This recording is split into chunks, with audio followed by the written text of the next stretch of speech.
तो जयपुर में वीरांगनाओं से जुड़ी हर एक अपडेट हम आप तक पहुंचा रहे हैं। जो ताजा अपडेट आई है वो ये है कि कुछ वीरांगनाएं मुख्यमंत्री से मिलने पहुंची थी, मिलकर बाहर आई, उन्होंने अपनी बात रखी। उन्होंने बातचीत में कहा है कि उनकी जो मांग है देवर को नौकरी देने की वो जायज नहीं है।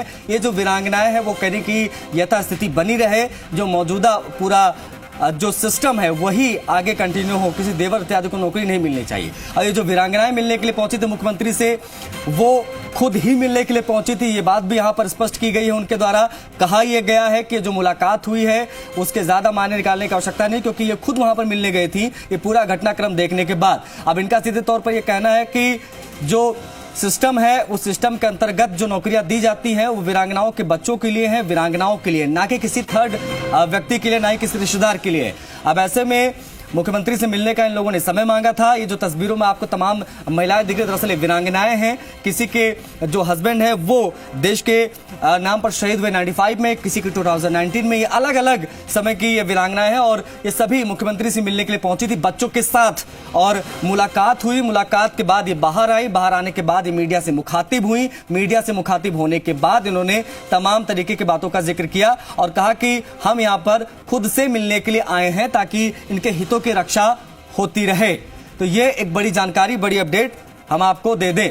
वीरांगनाओं ने मुख्यमंत्री के सामने अपनी बात रखी है और आपको बता दें, एक चीज और स्पष्ट कर दें कि इसमें ये जो वीरांगनाएं आपको दिख रही, इसमें वो वीरांगनाएं नहीं हैं जो पिछले कुछ दिनों से प्रदर्शन कर रही थी। ये अलग वीरांगनाएं हैं जो अपने हितों की रक्षा करने के लिए, अपनी बात को रखने के लिए मुख्यमंत्री के सामने पहुंची थी। समय मांगा था इन लोगों ने मुख्यमंत्री से मिलने का, मुख्यमंत्री ने समय दिया। आज मुख्यमंत्री से मुलाकात हुई इन वीरांगनाओं की और इन वीरांगनाओं की मुलाकात में कई सारी चीजें निकलकर सामने आई हैं और उन सारी चीजों को हम लगातार आप तक पहुंचाने की कोशिश कर रहे हैं। वीरांगनाओं को लेकर इस वक्त की सबसे लेटेस्ट अपडेट हम आपको बता रहे हैं। मुख्यमंत्री आवास की ये तस्वीरें कुछ ही पलों की, कुछ देर पहले की तस्वीरें हैं जब ये वीरांगनाएं बाहर निकली। मुलाकात करीबन घंटे भर चली। मुलाकात के बाद में औपचारिक अनौपचारिक बातचीत हुई मुख्यमंत्री से। उसके बाद में जब ये महिलाएं बाहर निकली, ये वीरांगनाएं बाहर निकली अपने बच्चों के साथ, तब मीडिया से मुखातिब हुई। और मीडिया से मुखातिब होने के बाद सीएम से क्या मुलाकात हुई,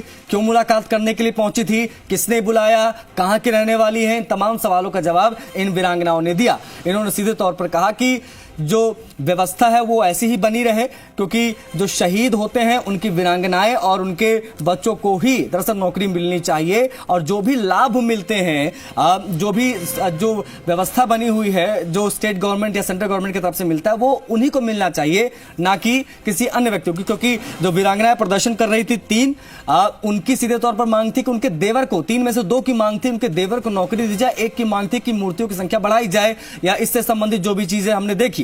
लेकिन इन बिटवीन ये तमाम वीरांगनाएं अचानक से फ्रेम में आती हैं। इन्होंने मुख्यमंत्री से मिलने का वक्त मांगा, मुख्यमंत्री अशोक गहलोत ने इनको वक्त दिया तो आज मुलाकात हुई। मुलाकात में क्या बात हुई वो हम लगातार आपको बता रहे हैं। मुख्यमंत्री से मुलाकात के बाद ये तमाम वीरांगनाएं जो हैं वो बाहर निकली। बाहर निकलते ही वो मीडिया से मुखातिब हुई, मीडिया से बातचीत की और खुलकर सभी बातों की यहां पर जो है चर्चा की गई। वहां पर बाकायदा पोडियम बनाया गया था ताकि ये वीरांगनाएं वहां पर आ पाए और सहूलियत से अपनी बात रख पाए। हमने भी, हमारे सहयोगी शशि वहां पर लगातार बने रहे, उन्होंने लगातार इंटरेक्ट करने की कोशिश की, इन वीरांगनाओं से बातचीत करने की कोशिश की। तो कुल जमा यही है कि वीरांगनाओं ने सीएम के सामने अपनी बात रखी है और कोशिश इनकी यही है कि जो व्यवस्था बनी हुई है, ये जो पूरी व्यवस्था बनी हुई कि किस तरीके से वीरांगनाओं की, जो वीरांगनाएं हैं, उनके बच्चे हैं, उनके जो हित हैं वो मेंटेन रहें। और जो व्यवस्था के तहत नौकरियां मिलती हैं, पेंशन मिलता है या जो भी अन्य लाभ मिलता है इन शहीद की वीरांगनाओं को, वो एज इट इज मिलता रहे। क्योंकि अगर किसी देवर को नौकरी दे दी जाएगी, किसी भतीजे को नौकरी दे दी जाएगी तो नई प्रथा चल पड़ेगी। और अगर ये प्रथा चलेगी तो जो हित हैं, जो वीरांगनाएं हैं, उनके लिए क्योंकि आने वाले समय में दिक्कतें हो सकती हैं एक नई प्रथा चल पड़ेगी तो। अब ऐसे में एक अहम पहलू ये निकलकर इस पूरे मामले में सामने आ रहा है कि ये सारे घटनाक्रम के बीच में इन वीरांगनाओं का जाना, मुख्यमंत्री से मुलाकात करना, मुख्यमंत्री का तत्काल मिलने का समय देना, मुख्यमंत्री ने इन सभी की बात बहुत ही शालीनता से सुनी है और इनकी बात सुनने के बाद में अब इस पर सरकार आगे क्या उनके तरफ से क्या बयान आता है, सरकार की तरफ से क्या एडवाइजरी जारी होती है, किस तरीके की चीजें हम देखते हैं, वो बात की बात है। लेकिन मौजूदा वक्त में जो अपडेट्स हैं वो हम आप तक पहुंचाने का प्रयास कर रहे हैं। वीरांगनाओं का जो पूरा मामला है, इस मामले में ये अब तक की सबसे लेटेस्ट अपडेट आपके सामने है। मुख्यमंत्री से मुलाकात करने के लिए ये वीरांगनाएं यहां पर पहुंची। 15 से 20 के बीच की इनकी संख्या। ये वीरांगनाएं अलग अलग डिस्ट्रिक्ट्स की थी, पूरे राजस्थान की, और ये पहुंची थी मुलाकात के लिए। शशि मोहन शर्मा हमारे सहयोगी लगातार बने हुए हैं और एक एक अपडेट पहुंचाने की कोशिश कर रहे हैं। शशि, आपने देखा पूरी बातचीत, आपने सुना, समझा, आपने भी कई सवाल पूछे। क्या बातचीत हुई? ये वीरांगनाएं क्यों आई थी? क्या मकसद था? क्या चीजें निकलकर सामने आई इस मुलाकात के बाद?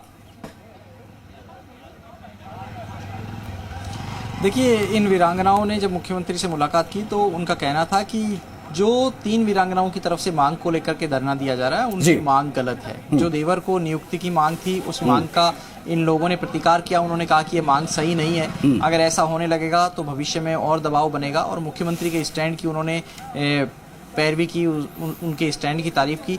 लेकिन एक वीरांगना जो शाहपुरा से आई हुई थी, उनका कहना था कि रिश्तेदार उन्हें पूछने नहीं आ रहे। उनके परिवार का सदस्य यानी उनका पति, उनका हेड ऑफ फैमिली मेंबर जब गया है तो उसकी पीड़ा वो जानते हैं। उनके जाने के बाद में परिवार के दूसरे सदस्य रोजाना ये पूछने नहीं आते कि उन्होंने खाना खाया कि नहीं खाया, वो भूखे हैं कि नहीं, उन्हें कोई तकलीफ है कि नहीं। लेकिन उन लोगों का ये कहना था कि सरकार की तरफ से जो पैकेज मिला उससे थोड़ी राहत उनको ज़रूर मिली है। और जो नौकरी के प्रावधान है मृतक आश्रित को, शहीद आश्रित को, वो शहीद के बच्चों के लिए या पत्नी के लिए ही होने चाहिए। उनसे जब यह भी पूछा गया कि क्या उनके परिवार में किसी ने नौकरी ले ली है, तो उनका कहना था कि उनका बच्चा अभी छोटा है, बालिग नहीं हुआ है और उसके लिए वो लियन सुरक्षित रखा गया है सरकार में। लेकिन जो व्यवहार, जो बर्ताव पुलिस की तरफ से इन वीरांगनाओं के साथ में हुआ, उसको लेकर जब सवाल किया गया तो वीरांगनाओं का कहना था कि किसी भी वीरांगना के साथ में या किसी भी व्यक्ति के साथ में इस तरीके का बर्ताव गलत है। जो बर्ताव पुलिस का था वो सही नहीं था, उनका रवैया, उसको लेकर उन्होंने बात भी कही, उस बर्ताव को गलत भी जताया। लेकिन साथ ही जो मांग 3 वीरांगनाओं की तरफ से की जा रही है, तीसरी प्रतिमा लगाने की शहीद की और देवर को नौकरी देने की, उसका विरोध भी इन लोगों ने जताया। उन्होंने न सिर्फ उस मांग को गलत बताया बल्कि एक वीरांगना ने तो उसके लिए वाहियात संज्ञा का भी प्रयोग किया। तो ऐसी सूरत में जब कुछ वीरांगनाएं आई हैं मुख्यमंत्री आवास, वो खुद आई हैं या उन्हें बुलाया गया है, इसको लेकर के अभी भी संशय की स्थिति है। हालांकि कुछ वीरांगनाओं का कहना था कि उन्होंने कल समय मांगा था और आज उनको समय मिल गया था सीएम हाउस की तरफ से और उसके बाद ही वे यहाँ पर आई हैं, अपनी बात रखी है।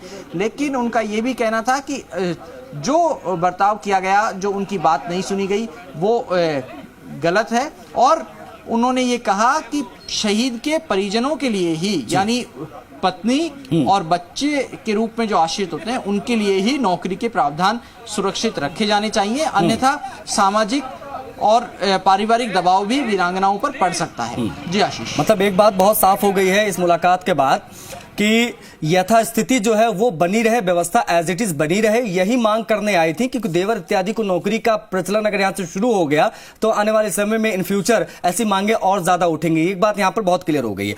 अब ऐसे में मैं आपसे समझना चाहूंगा शशि कि ये जो मुलाकात हुई है, इस मुलाकात में जो मांग रखी गई है इन वीरांगनाओं के द्वारा जिनसे अभी आपने बातचीत की है, क्या इस मुलाकात के बाद जो सरकार का स्टैंड है वो ज्यादा मजबूत हो गया है? अब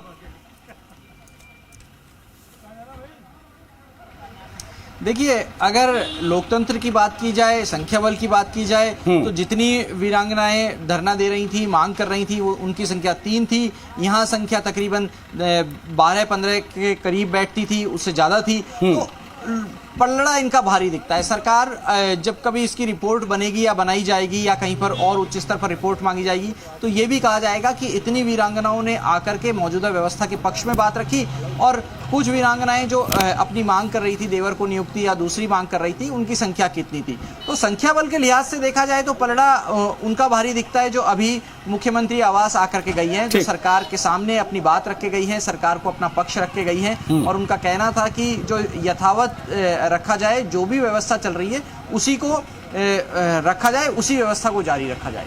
तो ये बात तो सही है कि संख्या बल के लिहाज से इन्हीं के समर्थन में बैठता है पलड़ा, लेकिन तार्किक रूप से किसके समर्थन में बैठता है यह भी देखा जाना चाहिए। जब तर्क की बात आती है और जब किसी भी व्यक्ति के आश्रित लोगों की बात आती है, किसी व्यक्ति के परिवार की बात आती है, तो उसके परिवार में अगर पति पत्नी और उसके बच्चे शामिल होते हैं, माता पिता आश्रित होते हैं, लेकिन माता पिता चूंकि नौकरी पाने की, अनुकंपा नौकरी पाने की स्थिति में नहीं होते हैं क्योंकि उनकी आयु ज्यादा होती है। ऐसी बात अगर देखा जाए तो जब शहीद के बच्चे भी 25 वर्ष के कम उम्र के होते हैं तो वो आश्रित के परिवार, आश्रित के दायरे में आते हैं। हालांकि अनुकंपा नियुक्ति जब होती है तो 18 वर्ष से ऊपर के व्यक्ति को दी जा सकती है और ऐसे कई प्रावधान हमने देखे हैं। हालांकि ऊपरी आयु सीमा में भी जब कभी छूट की बात की जाती है या मांग की जाती है तो सरकार अपर एज लिमिट में भी छूट देती रही है, यह बात सही है। लेकिन जब आश्रित की बात आती है तो शहीद के मामले में वीरांगना और उसके बच्चे ही आश्रित माने जाते हैं। हालांकि कुछ जगह अलग व्यवस्था है, अगर कोई शहीद हो जाता है तो उसके भाई के बच्चों को भी नौकरी देने के प्रावधान है, बेटी के बच्चों को भी, दोहिते दोहिती को भी नौकरी देने के प्रावधान है। लेकिन ये अलग पहलू है, यहाँ पर मामला अटका हुआ है देवर को नौकरी, अनुकंपात्मक नौकरी दिए जाने के प्रावधान बनाए जाने की मांग को लेकर के, और यह मांग जायज है या नहीं यह बहस का विषय हो सकता है। लेकिन फिलहाल तो ऐसा संभव नहीं लगता कि इस मामले में देवर को नौकरी देने के मूड में सरकार कतई दिख रही है, क्योंकि सरकार पहले ही अपनी स्थिति स्पष्ट कर चुकी है कि अगर ऐसा हुआ तो भविष्य में और पेचीदगी आएंगी और दूसरे मामलों में भी इस तरह की मांग उठाई जा सकती है। बिल्कुल जाहिर तौर पर, और सरकार का एजेंडा बहुत लाउड एंड क्लियर है कि वो बिल्कुल भी देवर को नौकरी देने के पक्ष में नहीं है। वीरांगनाओं से मुलाकात भी इस बात का एक बड़ा संदेश है। बहुत शुक्रिया शशि इन तमाम अपडेट्स के लिए। तमाम